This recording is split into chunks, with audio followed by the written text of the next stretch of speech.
Get ready. The DE Talk podcast starts now. Insightful conversations and dialogue helping you put the human factor back in HR.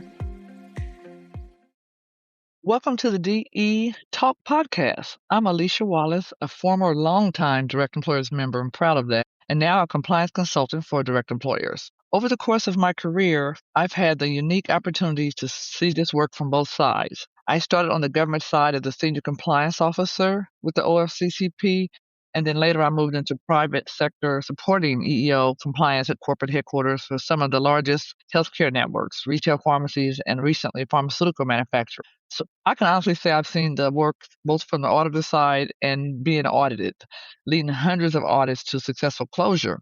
Today, I'm excited to take over the podcast and welcome my former manager and longtime friend and also industry subject matter expert, David Casey, for a conversation about diversity, EEO, and all the disciplines that sit at the intersection of culture, compliance, and business strategy.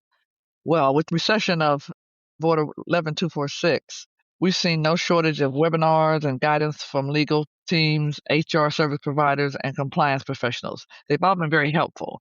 But what's been noticeably quieter are the voices of diversity practitioners, the people who historically helped organizations translate compliance into some meaningful, inclusive workplace practices aligned with business objectives. Are folks busy in reinventing their internal approaches, or are they trying to stay off the federal government radar? I think a little bit of both is going on. That's still an open question, and exactly why today's conversation feels so timely. So we're here to cut through some of the noise, bring clarity to the moment, talk honestly about how organizations can move forward in thoughtful, compliant, and people-centered ways.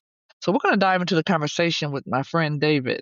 David, we're just going to jump right in because I know you've been in the diversity management space for over 24 years and have experience managing the work across several industries from some of the largest companies, both domestic and global.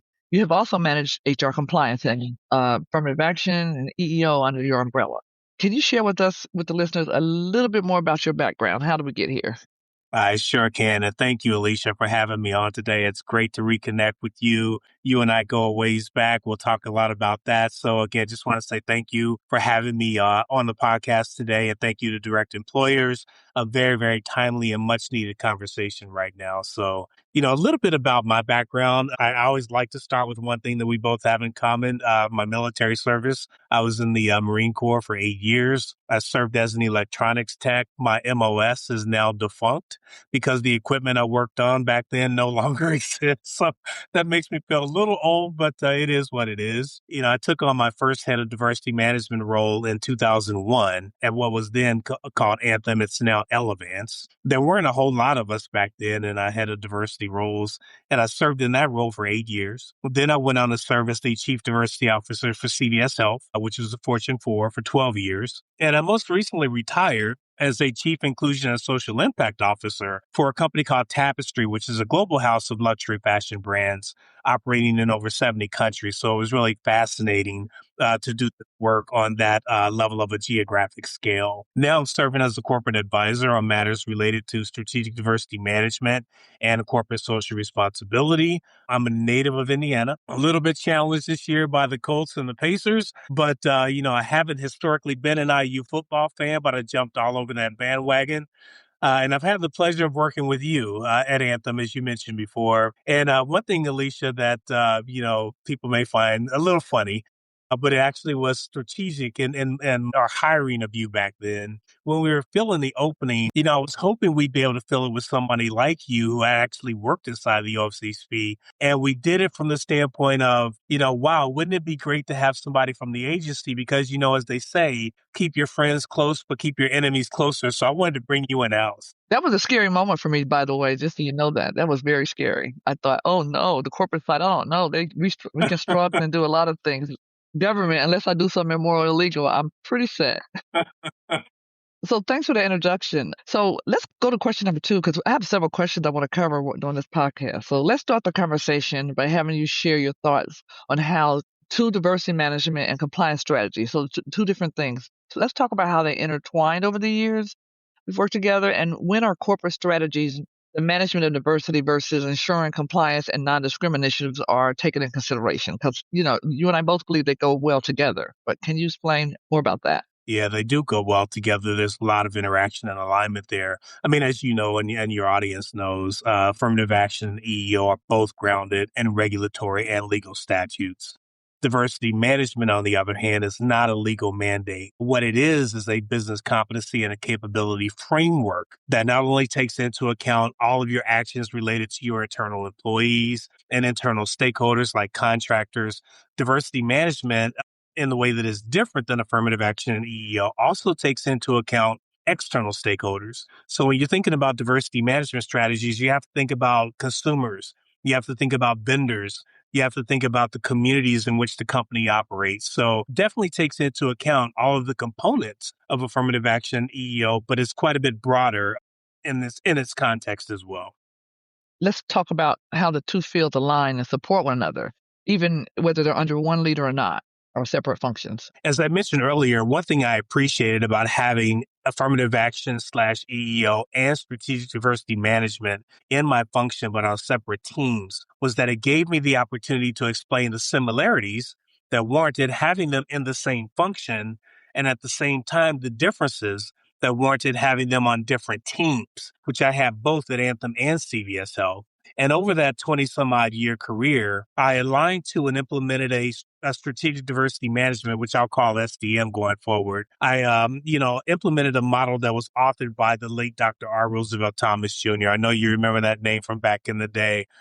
He was considered by many to be one of the OGs in diversity management in corporate America. He unfortunately passed away back in 2014, but he was already decades ahead of his time in his thinking about this work. So, the four pillars that made up his model, or make up his model rather, are workforce representation. And that's how organizations think about going out to bring talent into the organization. How do you ensure that you're not missing any talent that's out there in the market, right? The second pillar of the four is focused on workplace relationships. And that's about the environment, having an inclusive environment where people can thrive and people actually get along and can actually work productively. And the third of the four is managing talent. Once you brought this talent into the organization, what are you doing with it? Do people have equal access to opportunity and growth?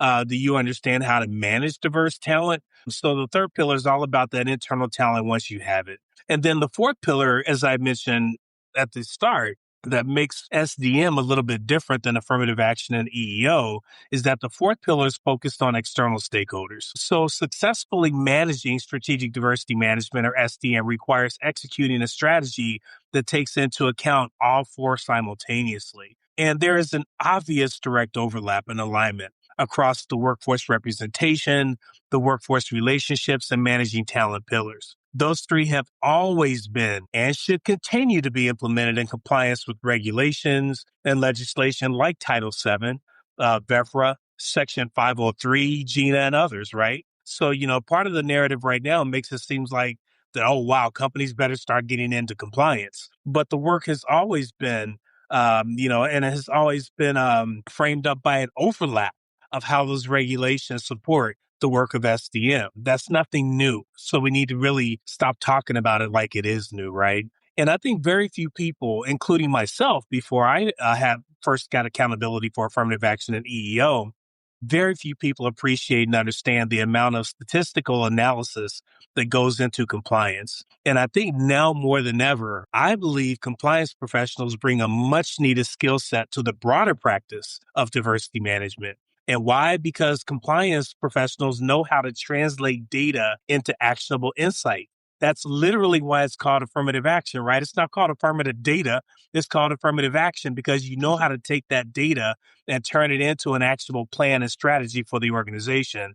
And I would say that, again, now more than ever, every corporate leader needs that. Wow, David, that's why you're one of my favorite managers, because you kind of get it and understand the work that compliance officials do. And the time and effort. I always say we know all the business because we see the data every day, and dig into the data. I also remember Roosevelt Thomas and that Diversity Academy, and I think he was called the godfather of diversity back then. That's kind of interesting. So thanks for sharing all that. Yeah. So the big elephant is we are all keep hearing the term illegal DEI, and you've worked with companies and executives, and you've been in the rooms where these conversations with executives and these conversations and strategies were discussed. So putting the word illegal in front of the term DEI was scary to me when I first saw it. And I thought, what the heck is that? And based on many taking action to change their communications about diversity, I would assume top executives on legal teams were worried, and because it was the term that we hadn't saw, illegal DEI. So share your thoughts, and let's talk about some myths about DEI being illegal, so we can address it for the organization to ensure the workplace and space is not running afoul of Title VII or non-discrimination laws, and how they are all really inclusive, including white men. I can tell you when we looked at data, we saw if there was a white man that looked adverse impact, we looked at that too. And I can tell you that the government did. Sometimes they weren't loud with what they did with that in that space, but it did occur.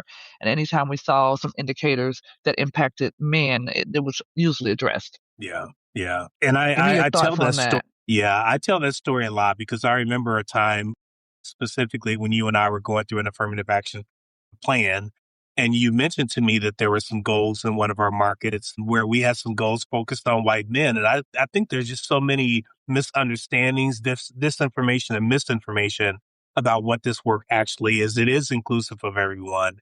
And as far as I'm concerned, the term illegal DEI, quote unquote, is an oxymoron. This body of work is literally grounded in ensuring that non-discrimination laws and regulations are followed so that everybody, and I mean everybody, again, we have to get out of this rut of misinformation and disinformation, thinking that it only benefits certain people. This work is about ensuring that everybody has access to opportunity, and any violation of the law, anyone violating the law should be held accountable. And that's always been the case, and it should continue to be the case. But using this term illegal DEI is deliberately meant to instill fear, doubt, and confusion. And as you said, I think it successfully accomplished that. But we need to move beyond that now. We need to move beyond flooding of the zone with all of this disinformation and really focus on what the work has always been and what we need to refine and do better. Because like any other body of work, we can get better. But let's break through the misinformation and disinformation. And, in fact, this term illegal DEI has been so confusing and so illy defined. The Seventh Circuit just expressed its own frustration about the lack of clarity in the administration's definition of the term. The courts don't even understand how the administration is defining the term illegal DEI, because quite frankly, I don't think the administration even knows what they mean by that. So I will say this, there's never anything wrong with any organization or any professional discipline for that matter, such as compliance professionals, taking a step back to review and assess people programs and making sure that they're in compliance. But that's nothing new. That's literally what you all do every day. And it's literally your job as compliance professionals. So, to your point, I think a lot of people were nervous about the volume of information, the 40 some odd executive orders that came out on the first day of the administration that has something to do with diversity, equity, inclusion, affirmative action, EEO.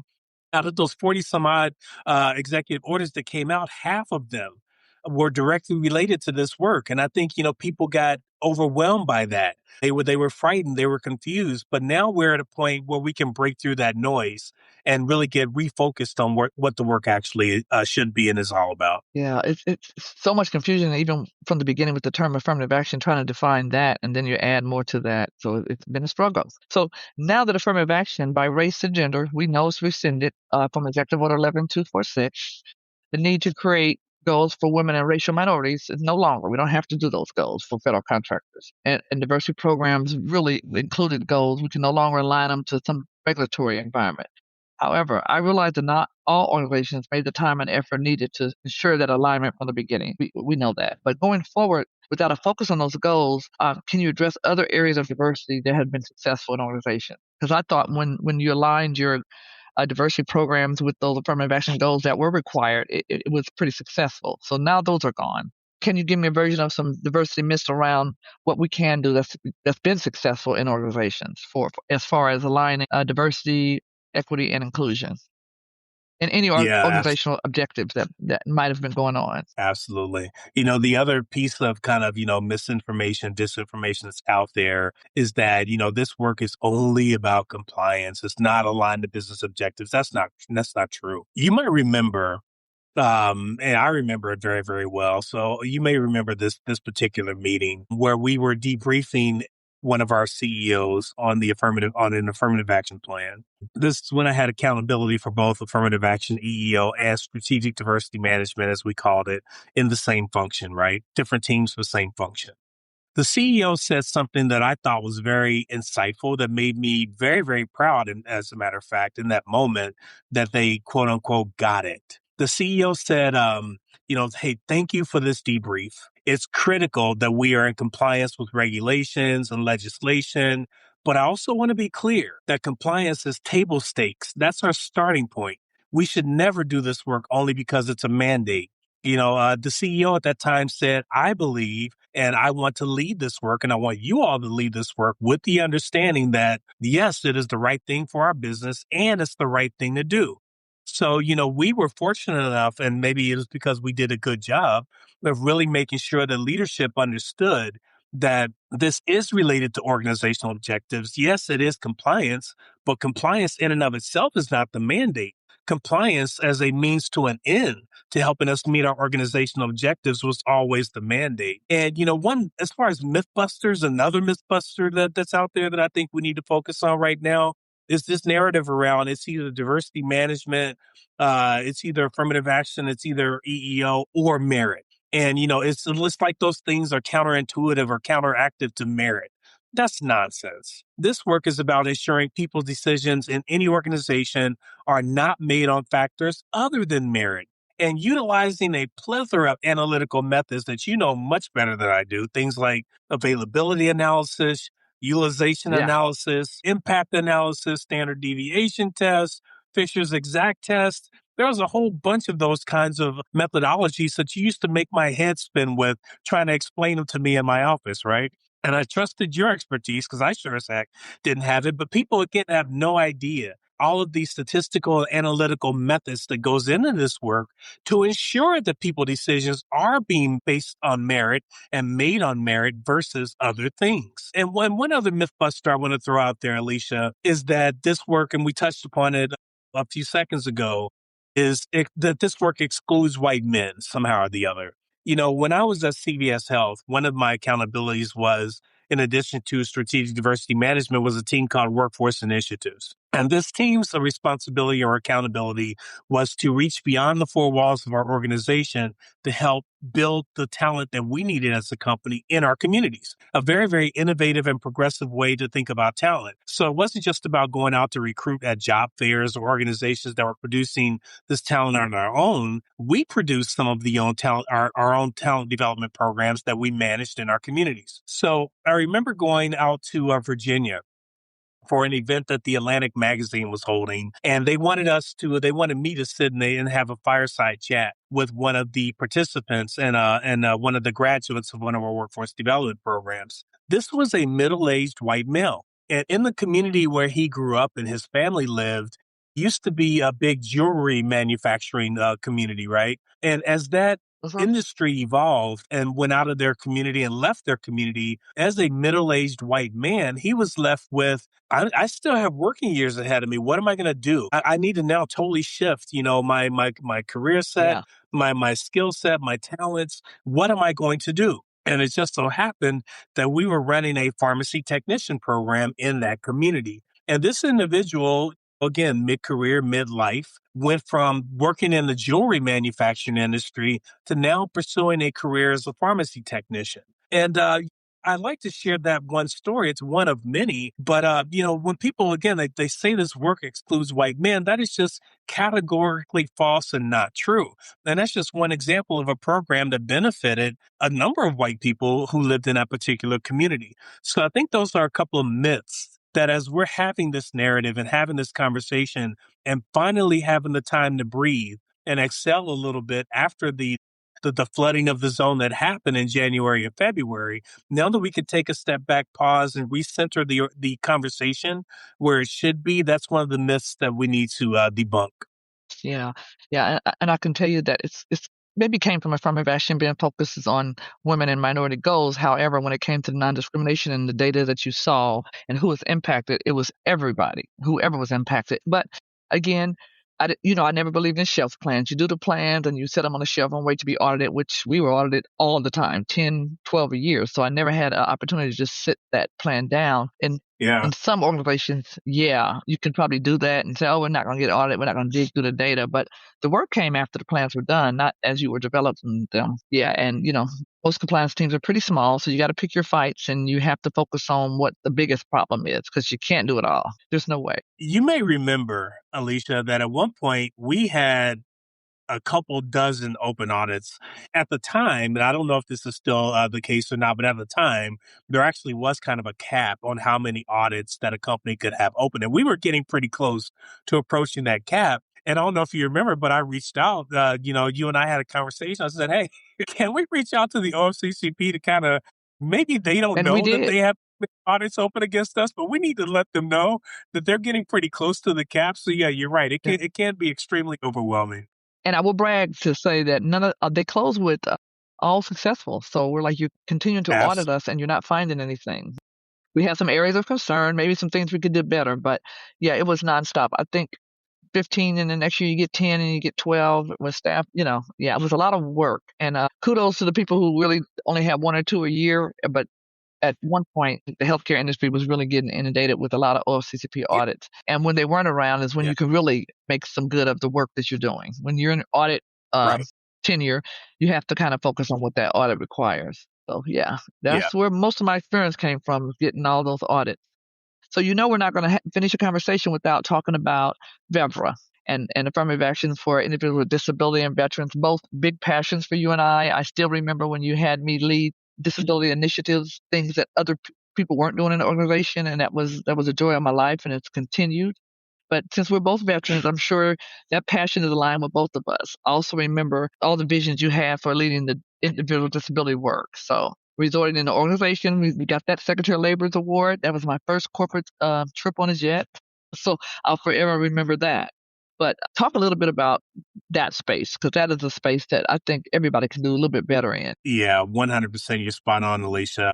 Both of these talent pools are still far too often overlooked. Even after all these years of having talked about them, having led programs, these talent pools are both still too far overlooked. I like to win. And, whatever company I'm working for, I want that company to win. So I've always considered it a competitive advantage to go after talent where other organizations aren't looking. And these two talent pools are two talent pools that many organizations today still aren't looking. So I always approached it as a competitive advantage.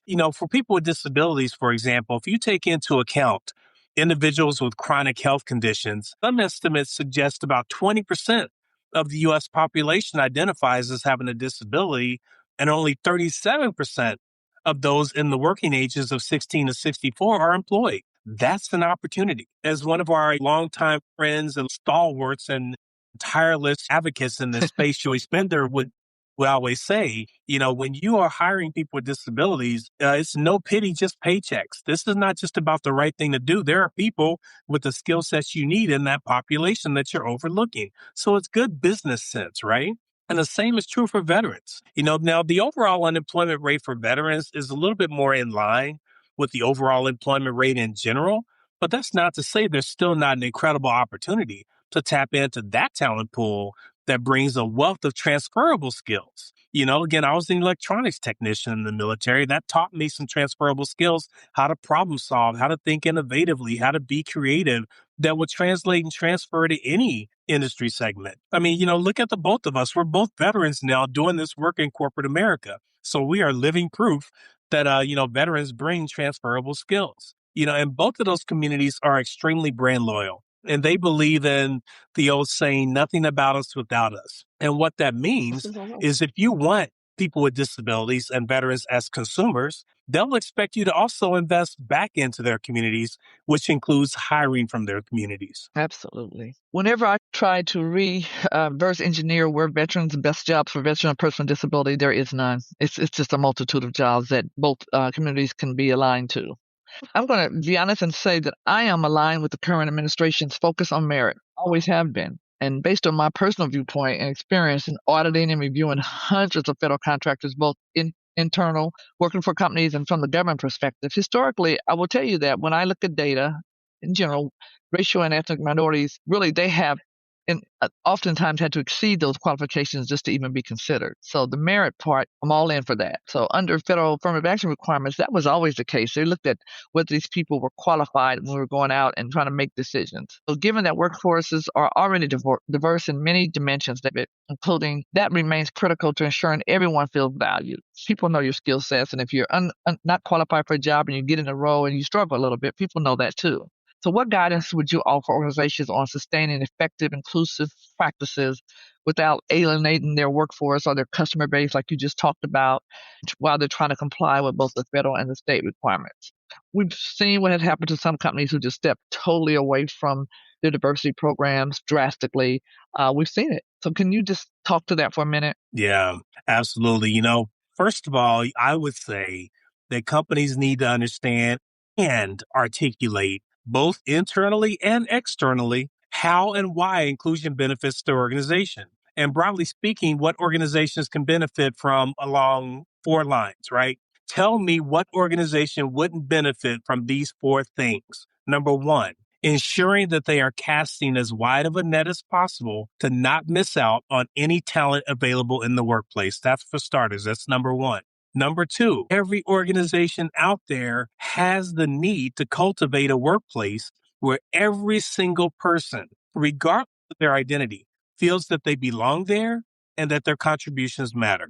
Number three, every single person in the organization should have access to opportunity, regardless of their identity or background. Number four, the organization should have a workforce that understands both the customers that it has today, as well as the customers it's going to need in the future, and the customers it's going to need to attract and acquire and retain for future growth. So when you think about those four things, I would challenge you and everybody listening today to identify an organization that doesn't need to care for those four things. So my guidance would be to organizations to make sure that you understand that and that you're articulating that both internally and externally. That has nothing to do with the divisive buzzwords. That doesn't make any kind of political statements. That, again, is just running that sound business management. And that's really what this work is all about. Now, I would say that what diversity management practitioners need to do is build muscle in translating, that macro data, right? There are research studies and there's information out there that backs up why all four of those things are important. So there's no shortage of information out there that backs that up, right? That's all macro data. So what practitioners have to be able to do is to translate that macro data and all the research studies into specific opportunities for their respective organizations. You can no longer just quote McKinsey. You have to be able to say, here's what McKinsey said, but by the way, here's what that means to our organization based on these specific objectives that we're trying to achieve, right? And that's where I go back to the role of compliance subject matter experts, or SMEs, because compliance experts know how to talk the language of business, which is data, and in turn, translating that data into actionable insights. So now more than ever, if you work for an organization that has a compliance team, an affirmative action and EEO team, and also a diversity team, are they a part of the same function? If they're not, they don't have to be, but are you even talking to each other? Are our heads of Yeah. diversity leaning into their compliance professionals to say, hey, look, now more than ever, we're being challenged to make sure that we can back up our work with data. That's not necessarily our strong suit, but that's literally what you do every day. Are those teams coming together? Are they working together and leaning into those skill sets and insights that the compliance professionals bring to the table? Man, David, that takes us right to the measurement and future outlook of where we're going. And many organizations either have or continue to reevaluate or recalibrate their diversity strategies right now. And employees are paying attention to that. From your experience, what are some of the most effective ways leaders can communicate those changes to diversity and inclusion efforts in a way that maintains the trust, the engagement, and the sense of belonging, especially during the times of legal and regulatory uncertainty? As we were saying, employees are paying attention. They want to know that you're not discrimination and that your practices are fair. If they didn't understand affirmative action, they need to understand that. If they understand a diversity strategy, they need to understand that. So give us some tools and tips around that. Yeah, so Alicia, I would recommend kind of three steps in that regard. And actually, before I jump into that, I would say that employees are paying attention and your customers are paying attention as well. Look at what's happening with the Absolutely. boycott, sat Yeah. Target. the other companies out there that are consumer facing, right, in particular. So I would say, you have to take into account that your employees are paying attention and your customers are as well. So, step number one is going back to, and I'll reiterate this point, is very important for you to be able to articulate and for you to articulate. Just saying nothing is not the answer. But trying to be neutral is not an answer because I think that sends signals as well. You have to be proactively engaged in articulating internally and externally that diversity management is not just a program. It's not an initiative. What it is an organizational capability and a competency that enables the company to get and retain the best talent, to cultivate a workplace where people can and want to grow and contribute, an organization that remains relevant in an ever-changing marketplace. Again, even if you don't want to use the word that people may deem divisive, diversity, when your marketplace changes, that is diversity. Every company has to be able to react to that. So be able to articulate why that's important to your organization.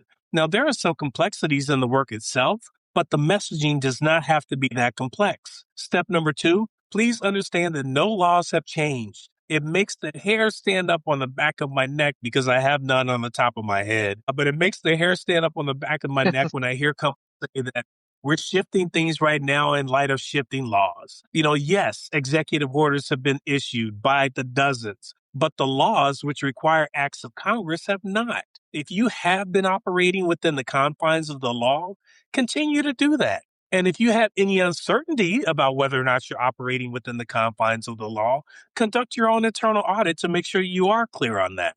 But make sure it's done in the context of the actual law. Step number three, and again, I hope people don't feel like I'm beating a dead horse, but I think that we're at such a critical moment in time to tap into the talent pool and the skill sets of compliance professionals. So lean into your EEO and affirmative action teams internally, and also lean into that talent that's in the marketplace. As I mentioned earlier, data analytics hasn't been a strong suit or a strong set among diversity management practitioners as much as it could be. And now it's as important as ever to know how to let the data talk and make opinions walk.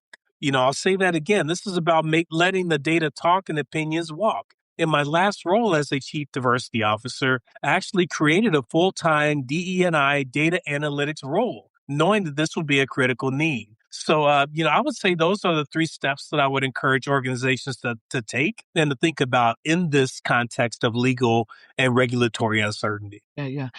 I think, David, I would add to that as a lot of the diversity people are starting to connect with legal, and it's been so much great legal guidance been given out through webinars. I would say your EEO and front investment professionals have always been the sidekick to most legal teams. I can't remember a day or a week that did not talk to a legal team, different companies I work with. Even if I was just looking at something on the side, I would always stay closely connected to my legal counsel, even if it wasn't a diversity initiative. So we got the traditional race and gender-based goals. I think we talked about this. They're no longer regulatory. They were the anchor for many. So we still have to measure some stuff and be accountable in our hiring efforts. So what indicators are still out there that leaders should be watching as the legal and compliance landscape continues to evolve over the next few years? Because we're still going to be aligned, and there's still laws specific around hiring initiatives and measuring some of those things. Yeah, absolutely. As I mentioned, the law hasn't gone away. How many times have you heard organizations say, and, as long as you and I have been in the corporate space, we both heard it many, many times, dozens of times, not hundreds of times. Have you heard them say, this term, our people are our greatest asset? And if organizations really believe that, why wouldn't they want and need to understand everything about that asset? We understand everything about every other asset that the organization owns, all of our equipment, our facilities, our technology. So if people are your greatest asset, why wouldn't you want to understand 10 ways to Sunday, everything there is to know about that asset? Now, if you don't mean that people are your greatest asset, then you should stop saying it. Say something else or don't say it at all. But people are your greatest asset if they're really not. So when it comes to thinking about how do you navigate, recruiting and how do you still think about metrics and measurement, there's nothing illegal about having representation goals as long as you don't break the law to achieve them. I'm going to say that again. There is nothing illegal about having representation goals as long as you're not breaking any laws to achieve them.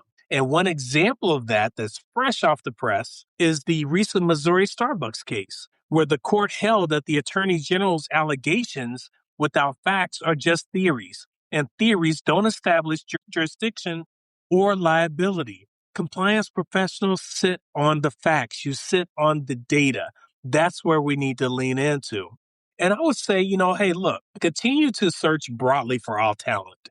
Make sure that you're looking under every rock. Every organization is going to have priorities for the skill sets, the types of roles that they need. But what are you doing to cast as wide of a net to ensure that you're going after those skill sets, that you're not missing out on talent? So cast a broad net for all talent based on your priorities, and continue to have internal development programs that everyone can access. And here's the key, Alicia, to your point. Through data analysis, as you're managing these recruitment and talent programs, use data analysis to see if there are groups who are adversely excluded, and then turn that data into actionable insights to ensure that everyone has access to grow. It's just like running any other facet of your business. Boy, I can remember those days, having some data and being some concerned about something I saw and had to run the legal and say, hey, I see some indicators here. Can I dig a little deeper? Of course, they would get it protected. And you probably know many in-depth conversations we had to have about some data. But the goal was to kind of look at it, do something with it, have a conversation about it, and then you decide kind of how you address it. But to not even look at the data, not consider it out of fear of what may happen later. But you can certainly get all that protected and protect your company, get your data protected, protect your company. I'm going to say the word protect, because that was a big goal of mine too, is to also make sure that if something was going on or something, I saw indicators that the company heard it from me and not the federal government. Didn't want to wait till the government comes and then say, oh yeah, by the way, we've had that issue for a long time. I never brought it to anyone's attention or no one did anything with it. So that was always a scary part for me. But David, it's been so great having this conversation. And I know it's been a quiet conversation that a lot of people have not had or maybe choose not to. Thank you so much for sharing your expertise and your perspective. And it's just that, it's your perspective after having done this work and led it for a long time.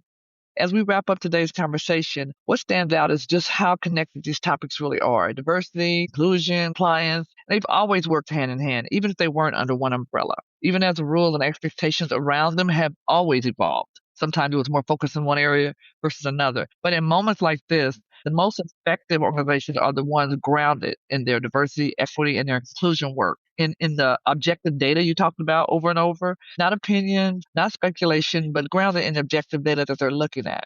Doing so, I think, empowers leaders to make informed, legal, sound, and truly impactful decisions that foster inclusion for all. One of the big things I hated is when leaders had to make decisions because someone else didn't have the courage to tell them all of the information. When I was a little girl, we got in trouble for not sharing all the information. So that's a pet peeve of mine. It's not about reacting out of fear or pulling back. It's about staying thoughtful, compliant, and focus on what actually works for the people and your business. We hope today's conversation helped bring clarity, calm some of the noise you're hearing out there, and offer perspectives you can take back to your organizations. We appreciate direct employers for setting up this conversation and allowing us to have this conversation. I know we've covered a lot of ground in our conversations, and quickly, David, if our listeners want to get in touch with you, what's the best way to connect? Hey, I would love to keep the conversation going, answer any additional questions people may have, offer insights. The best place to track me down would be LinkedIn. That is my platform of choice. So again, thank you, Alicia, and also thank you to direct employers. Thank you for tuning in for another episode of the DE Talk podcast. Stay connected with direct employers on Facebook, Twitter, and LinkedIn, or subscribe to receive updates straight to your inbox by visiting directemployers.org/subscribe, where you'll receive notifications of new episodes, webinars, events, and more.